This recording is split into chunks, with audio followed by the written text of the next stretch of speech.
The city of strange pleasures. Picture this. You are walking slowly along the marble-paved streets of ancient Rome. The sun has dipped low, casting long golden shadows across temples and arches, while the hum of the crowd surrounds you. Merchants calling out, children laughing, the shuffle of sandals on stone. At first glance, it feels orderly, even timeless. But if you pause, if you listen more closely, you begin to notice something else. Beneath the grandeur, Rome was a city of strange pleasures and stranger habits, a place where ordinary life unfolded in ways that might feel bizarre, even dreamlike to us now. And before we continue drifting deeper into this forgotten world, if you enjoy slipping into these strange, hidden corners of history, I'd invite you to gently tap like and subscribe. Only if you truly enjoy this sort of storytelling, of course. And please, share in the comments where you're listening from and what time of night or day it is. I find it beautiful to imagine these ancient stories traveling across continents and time zones, reaching each of you in the quiet of your own space. Now, let's wander into the curious rhythms of Rome. Fact 1. The so-called vomitorium. You may have heard the word vomitorium and imagined Romans retreating to special rooms to overeat and purge. The truth is gentler, but no less curious. A vomitorium was not a dining chamber at all, but the passageways that allowed crowds to pour out of amphitheaters quickly, thousands of people flowing like water through stone corridors. Yet, at feasts, some emperors did use feathers or herbs to bring up food when the banquet stretched on endlessly. The idea of dining until the body itself protested was not entirely legend. It was simply less organized than the myths suggest. Fact 2. Saturnalia's upside-down world. Each winter, Romans celebrated Saturnalia, a festival when the rules of society turned upside down. Masters served slaves, gambling was suddenly permitted, and people exchanged small gifts while wearing brightly colored caps. For a few days, seriousness gave way to laughter, and the boundaries of power blurred. It must have felt like stepping into a dream, where the world you knew bent and softened at the edges, only to snap back once the festival ended. Fact 3. The geese who saved a city. In 390 BCE, when enemies crept silently into Rome at night, salvation came not from soldiers, but from the honking of sacred geese. Their cries roused the guards, who pushed back the invaders. From then on, geese were honored as protectors of the city, sometimes more trusted than men. The image is almost tender, feathers ruffled in moonlight, their alarm carrying across stone walls, changing the fate of a city.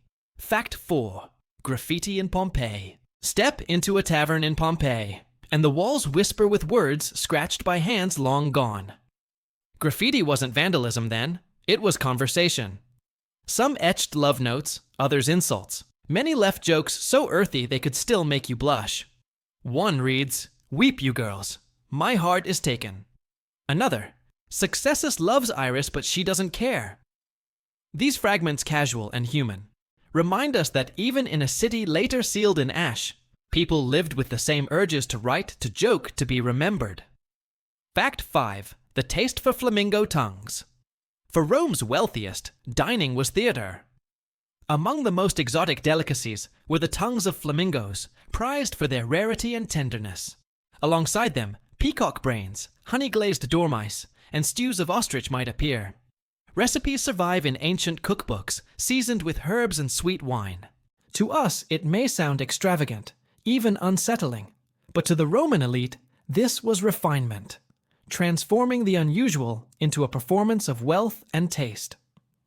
So, as the twilight deepens over the Roman streets, you can imagine a city at once majestic and strange, a place where festivals turned order into chaos, where geese were heroes, where graffiti carried the voices of the forgotten, and where the wealthy savored meals as peculiar as they were precious. In Rome, the extraordinary was ordinary, and the bizarre was simply another thread in the fabric of daily life. Section 2. Roman Dining Horrors. Now, let us linger a little longer at the Roman table, where meals were never merely meals. In this world, dining was performance, and food was chosen not only to nourish the body, but to display status, to surprise guests, and at times to test the limits of taste itself. The banquets of Rome were stages, and every dish was a kind of drama. Fact 6. Dormice delicacies. Imagine a small, gentle creature, something like a field mouse, being carefully raised in clay jars designed for one purpose: to fatten them. These were dormice, and in Roman households they were considered a luxury. When prepared for feasts, they might be rolled in honey, sprinkled with poppy seeds, or stuffed with rich fillings before being served on silver platters. To us it may seem unusual, even unsettling, but to the Roman elite, offering such creatures was a sign of refinement. Fact 7.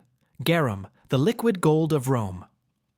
If there was one flavor that defined Roman cooking, it was garum. This sauce, made by fermenting fish entrails in the sun, was poured over almost everything: bread, vegetables, meats, even desserts. Its scent was powerful, perhaps overwhelming, yet Romans considered it precious, calling it liquid gold. Vast factories along the coast produced it in great jars, and ships carried it across the empire. To dine in Rome was to taste the sharp tang of garum, a flavor that clung to every corner of their kitchens. Fact 8. Sweetness from lead wine flowed freely at Roman banquets, but here lies a curious danger. To make it sweeter, winemakers sometimes boiled grape juice in lead vessels, creating a syrup rich and enticing, yet laced with poison. Over time, this lead-laced wine may have dulled senses, weakened bodies, and clouded minds. Some historians wonder if the strange illnesses and tempers of certain emperors owed something to this hidden sweetness. A toast, it seems, could carry both delight and slow destruction. Fact 9. Exotic creatures on the table. Romans loved to astonish. Ostrich meat stewed with herbs, roasted peacocks with feathers reattached for display, and even camel heels seasoned with spices appeared in their recipes. These dishes were not about hunger, but about spectacle. To serve something rare was to remind guests of Rome's reach across the world, its power to turn the distant and unfamiliar into the centerpiece of a feast. Fact 10. When food was medicine. In Roman thought, there was no sharp line between what you ate and how you healed. Cabbage was praised as a cure for nearly every ailment. Honey was believed to restore strength. More unsettlingly, some doctors recommended drinking gladiator blood to treat epilepsy, convinced that the vitality of the arena could pass into the patient. Even dining in this world was touched by superstition and ritual, where every bite might be cure, poison, or both. Picture it: guests reclining on couches in candlelight, servants gliding in with trays, the air filled with perfume and incense to mask the heaviness of dishes, laughter mixing with the sharp scent of garum. A Roman banquet was as much a test of endurance as it was a pleasure, a mirror of the empire itself, grand, indulgent, and sometimes quietly perilous. Public hygiene oddities. Let us leave the banquet halls now and wander into the quieter, humbler spaces of Roman daily life. The baths, the streets, the corners where people sought to wash, to relieve themselves, and to keep clean. What you find here is not the gleaming marble of Hollywood Rome, but something stranger and far more intimate. Hygiene in this empire was communal, inventive, and at times unsettling. Fact 11. Communal toilets without privacy. Imagine stepping into a long stone chamber where dozens of smooth seats are cut side by side, each with a neat round opening. There are no doors, no walls, no curtains. Men sat shoulder to shoulder, women too, in separate facilities, chatting and gossiping while nature took its course. Toilets were social places, a strange mixture of necessity and camaraderie. For us it may sound uncomfortable, but for the Romans, privacy was not the expectation. Sharing was simply life. Fact 12. The sponge on a stick toilet paper, as you know it, did not exist.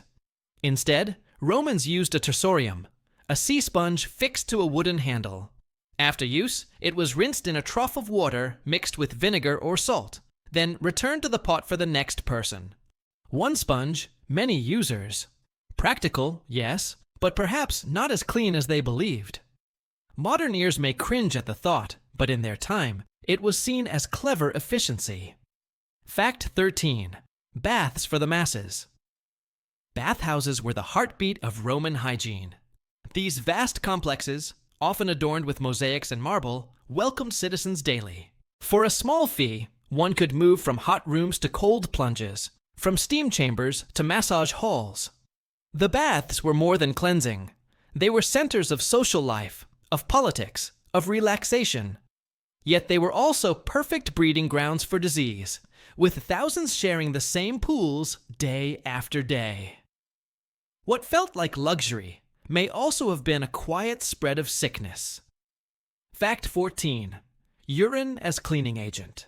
Romans discovered that urine contained ammonia, useful for whitening cloth. Fullers, laundry workers, collected it in great jars placed on street corners. Passers-by would relieve themselves, and the liquid would be poured into vats where workers stomped cloth with their feet, soaking it clean. Urine also found its way into toothpaste recipes, believed to brighten teeth. To us, it feels shocking. To them, it was ordinary chemistry. Fact 15. The scourge of vermin. Despite baths and perfumes, lice, fleas, and bedbugs thrived. Even the wealthiest Romans complained of itching and bites. Fleas lived in mattresses stuffed with straw. Lice hid in hair and clothing. Some remedies involved ashes, oils, or smoke, but few were effective. And in this tiny world of vermin lurked greater dangers. The same fleas that later carried plague across empires, the silent companions of human history.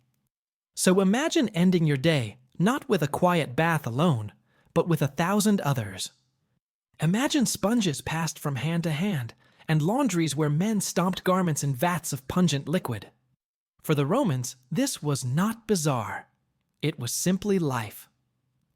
Their city glittered with marble, yet underneath, daily rituals of hygiene were both ingenious and, to our eyes, deeply strange.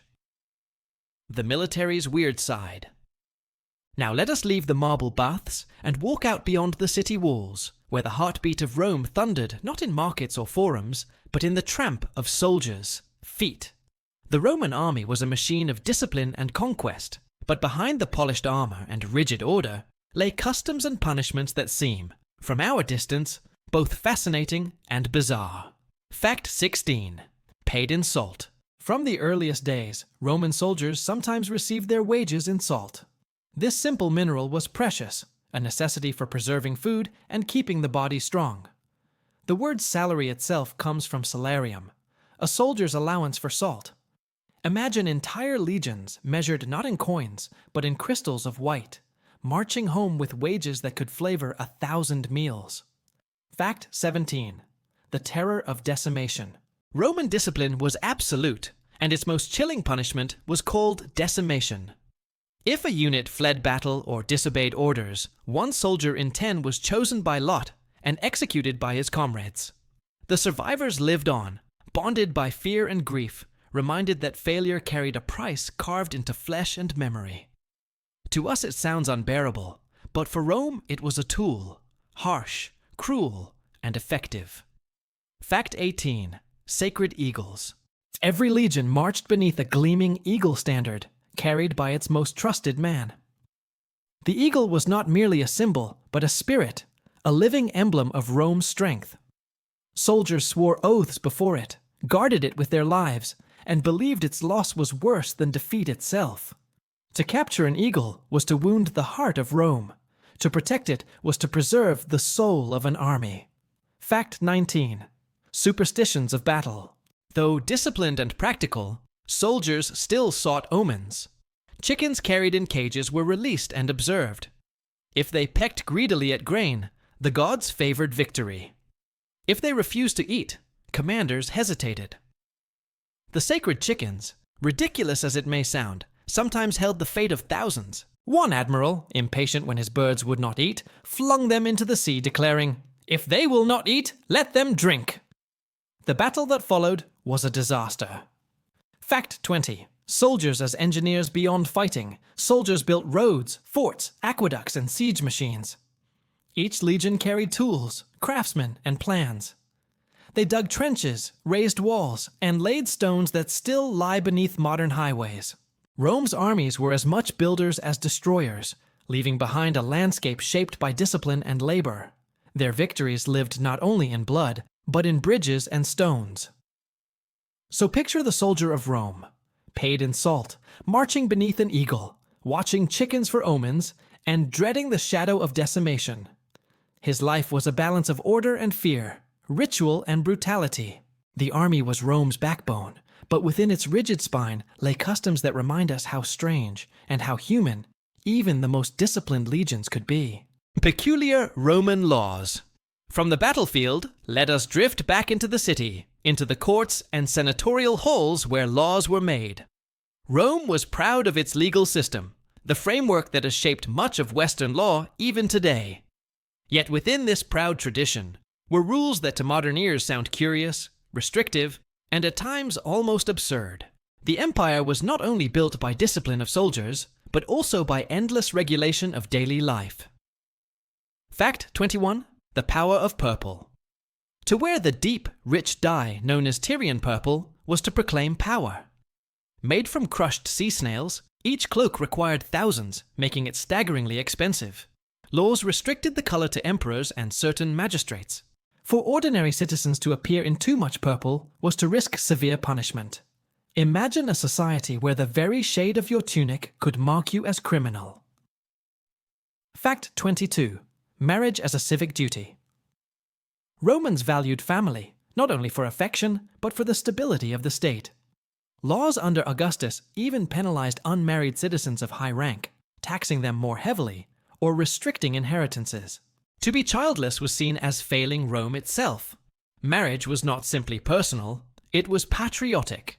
The pressure to wed and produce heirs hung over every Roman household. Fact 23.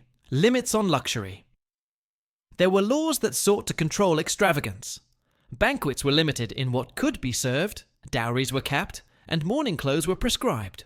The purpose was to keep citizens from excess, to preserve virtue and order.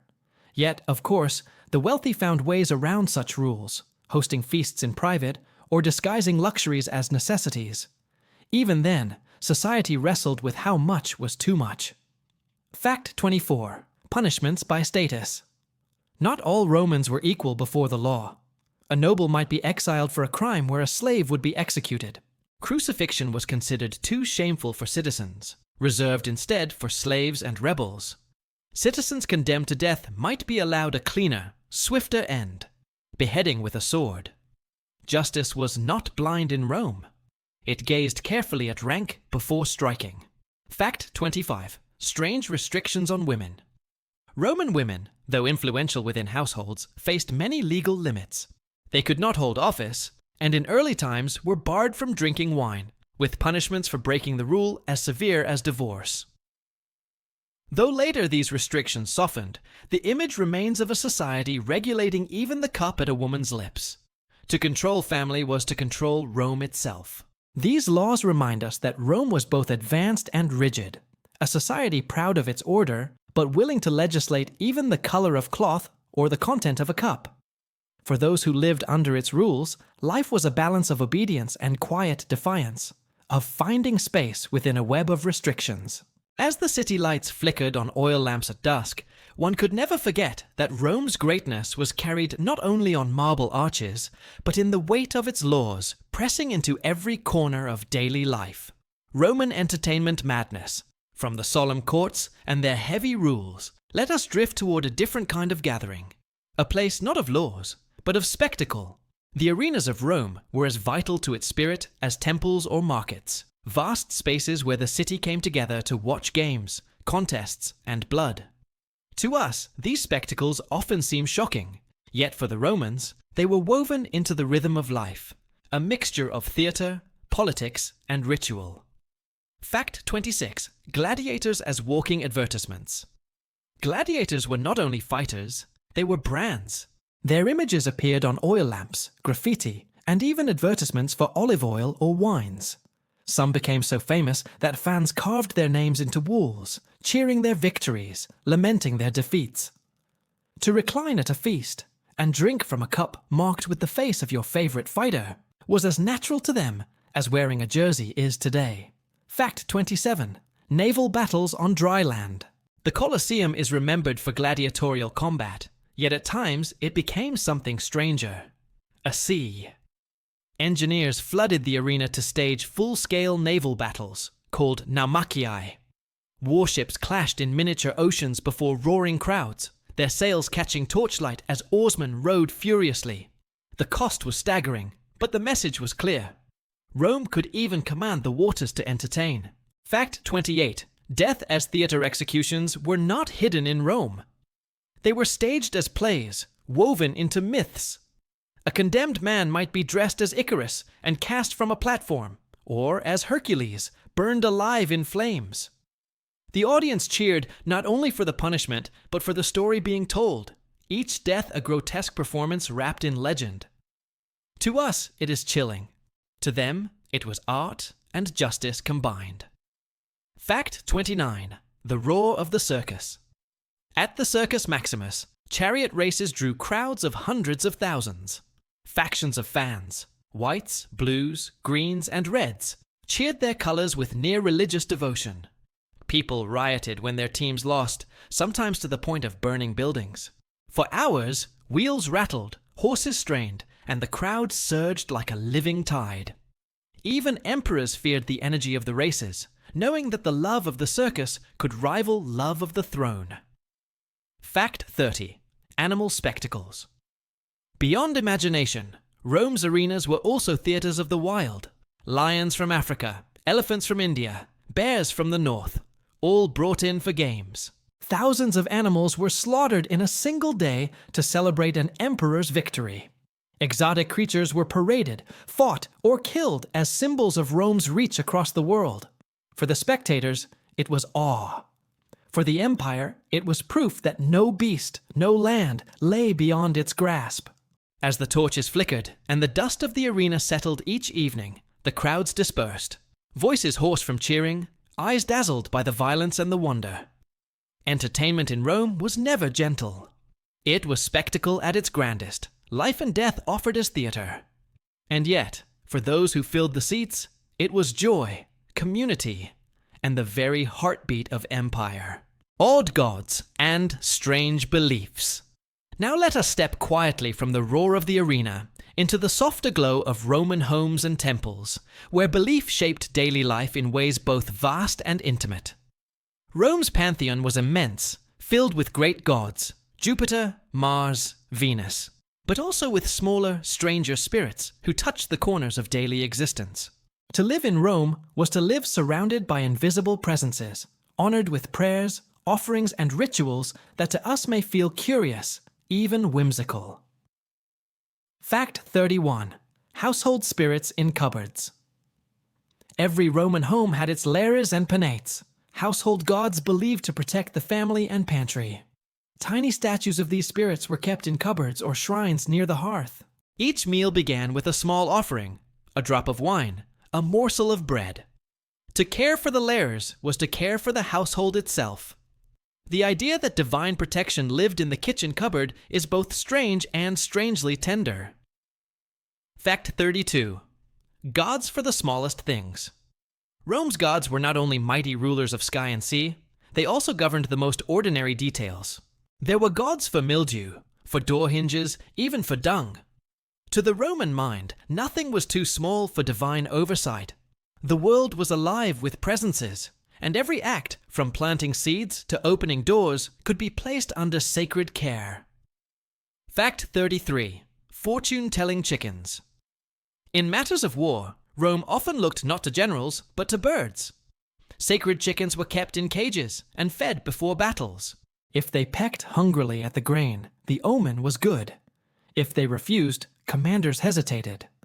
One impatient admiral, angered by their silence, threw them into the sea, declaring, "If they will not eat, then let them drink." His fleet soon suffered a crushing defeat. Even the bravest legions bent their fate to the appetite of birds. Fact 34. Strange festivals of fear. Among the many Roman festivals was the Lemuria, a night when restless spirits were believed to wander. Families rose at midnight, barefoot, tossing black beans over their shoulders to distract the dead. chanting charms to keep them away. It was a quiet ritual of fear and protection, a reminder that the past, even in death, still pressed against the living. Fact 35. Emperors as gods. When an emperor died, the Senate could declare him divine, raising him into the heavens. Some, like Augustus, were worshipped sincerely. Others, like Caligula, demanded worship while still alive, unsettling even their own citizens. Shrines rose, incense burned, and emperors became stars in the Roman sky. To live in Rome was to see your ruler as man, as tyrant, and as God all at once. So in Roman life, the divine was everywhere. On the streets, in cupboards, in the behavior of chickens, in the restless whisper of ghosts, and even in the marble face of the emperor. To believe in Rome was not only to honor mighty Jupiter, but also to acknowledge the presence of small, strange powers woven into each day. It was a world saturated with meaning, where the sacred lived in every corner, soft as shadow, constant as breath. Strange love and marriage customs. From the sacred cupboards and midnight rituals, let us drift into the chambers of love and marriage in Rome. Though here, love may be too soft a word. Roman unions were often less about affection and more about duty, property, and alliance. Yet within this practical framework lived customs and curiosities that reveal how deeply strange intimacy could be in the empire. Fact 36. Marriages as business deals. For many Roman families, marriage was a contract before it was companionship. Fathers arranged unions to strengthen alliances or secure dowries. A girl might be betrothed in her early teens, her husband chosen more for politics than affection. The ceremony itself was simple: clasping hands, sharing bread, and declaring consent. But behind the ritual lay calculations as precise as any ledger. Fact 37. Divorce by letter. Though marriage was a duty, divorce in Rome was surprisingly easy. A husband, or sometimes a wife, could end the union with a simple declaration, even delivered by letter. There was no lengthy trial, no priestly blessing required. One emperor famously dismissed his wife by sending a message that read only, "Keep what is yours." For some, marriage was as fragile as ink on parchment. Fact 38. Unusual family ties. In the upper classes, marriage could cross lines that today feel shocking. It was not unheard of for senators to marry nieces, or for emperors to arrange unions within their families to keep wealth close. These connections blurred the boundaries of kinship, weaving power into tighter and tighter circles. To outsiders, it might seem unsettling, but within Rome it was seen as practical, one more tool of politics. Fact 39. Weddings by abduction. In legend, Rome's very beginning was marked by the rape of the Sabine women, when early Romans, lacking wives, abducted women from neighboring tribes. Though softened into myth, the story echoed through Roman culture. Some rituals of marriage even mimicked abduction, with brides carried from their homes as though taken by force, a symbolic reminder of that ancient tale. What began as violence became tradition. Fact 40. Love and law in uneasy balance. Despite the contracts and customs, love did exist in Roman marriages. Tomb inscriptions sometimes glow with tenderness. Wives honored as companions, husbands praised as faithful. Yet law and custom often overshadowed affection. A wife's dowry could be seized, her life directed by the will of men. In this world, to find true partnership was rare enough to be celebrated in stone. So as you imagine the households of Rome, picture not only the warmth of candlelight and whispered vows, but also the weight of contracts, the simplicity of divorce by note, the closeness of family ties that blurred into politics. Marriage here was less a bond of hearts than a thread in the fabric of power. And yet, within the strictness, small sparks of affection still glowed. Reminders that even in a world of rules, love could still find its voice. Now let us step into the quieter chambers of Roman learning, where physicians, scholars, and curious minds searched for ways to heal the body and explain the world. Rome inherited much from Greece, yet in practice, medicine often mixed knowledge with superstition, science with strangeness. The result was a landscape of treatments and beliefs that could be both ingenious and unsettling. Fact 41. Gladiator. Blood as medicine. Among the more curious remedies was the belief that the blood of gladiators could cure epilepsy. Spectators, after battles, would sometimes rush to collect the still warm blood, drinking it in hope of healing. Physicians even recommended it, claiming the vitality of the fighter would pass into the patient. Today it feels macabre, yet in Rome it was considered a form of strength drawn from sacrifice. Fact 42. Urine for whitening and cleaning urine, rich in ammonia, was prized as a cleanser. Fullers used it to wash and whiten wool, stomping garments in vats of pungent liquid. But it did not end with cloth. Some Romans swished it in their mouths, believing it whitened teeth. In their eyes, it was practical chemistry. To us, it is difficult not to recoil, but to them, it was the scent of cleanliness. Fact 43. Surgical tools of Iron Roman doctors developed scalpels, forceps, and bone drills, many of which survive in archaeological finds. Surgeries were performed for cataracts, broken bones, even bladder stones. Yet without anesthetic, the patient endured every cut awake, numbed only by wine or opium if it was available. Imagine the courage, or desperation, it required to lie still under the iron, trusting steady hands in a world before antiseptic. Fact 44. Astrology and medicine doctors often looked to the stars before touching a patient. Astrology guided diagnoses, dictating when to bleed or when to operate. If Saturn hovered in an unlucky position, treatments were delayed. The heavens were thought to pulse through the human body, each organ tied to a sign. Medicine, then, was not only the art of herbs and knives, but also of constellations and omens. Fact 45. The many uses of cabbage. Perhaps the most beloved Roman remedy was cabbage. Writers praised it as a cure for headaches, digestive troubles, and even drunkenness. Before banquets, some Romans chewed cabbage leaves to guard against the effects of wine. To them, it was a miracle plant, green and humble, yet full of power. Though we smile at such faith, cabbage does indeed aid digestion, proof that even superstition can sometimes hide a seed of truth. So within Rome's medicine, we see a curious balance: iron tools and star charts, cabbage and gladiator blood, urine and wine. Science was entwined with ritual, knowledge bound to tradition. For those who lived then, each cure was a mixture of hope and fear, each treatment a bridge between the known and the mysterious. And as the lamps burned in quiet rooms, the line between healing and harm was as thin as a physician's blade. Death, burial, and beyond. And now, as our journey through Rome draws toward its close, we step into the quietest yet most powerful realm of all, the world of death. The Romans lived surrounded by reminders of mortality, and their customs for burial and remembrance blended solemn ritual with practices that to us may seem eerie, even unsettling. Fact 46. Funeral feasts with the dead. When a Roman passed away, the family often held a banquet in their honor. At times the feast took place right beside the body, with food placed near the corpse or even offered directly to it. The idea was to share one last meal together, to ease the spirit's journey. Imagine the mingling scents of bread and incense, of wine and wax, as relatives raised cups in the presence of their beloved, silent and still. Fact 47. Graves as dining tables. The connection between food and the dead did not end at the funeral. Families sometimes returned to tombs on anniversaries, laying out feasts beside the graves. Some tombs were even built with special pipes that allowed wine or honey to be poured directly into the earth, offerings to nourish the departed beneath. In their eyes, love continued with bread and drink, a thread that tied the living to the unseen. Fact 48. Bizarre epitaphs.